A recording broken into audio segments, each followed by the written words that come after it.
ଡେରି ନୁହେଁ ଶ୍ରୀମନ୍ଦିର ରତ୍ନଭଣ୍ଡାର ମରାମତି ଖୋଲିବ ଗୁପ୍ତ ଷଡ଼ଙ୍ଗ ରହସ୍ୟ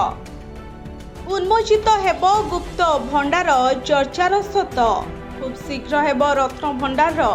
ପ୍ରାରମ୍ଭିକ ନିରୀକ୍ଷଣ ଓ ବୈଷୟିକ ଯାଞ୍ଚ सोशल मीडिया रे आज एने बड़ सूचना देइछंती श्रीमंदिर मुख्य प्रशासक अरविंद पाढ़ी से कहिछंती सरकार को द्वारा निर्धारित एसओपी अनुसार एएसआई पक्षरु आसंता 18 तारिख रे रत्नभंडार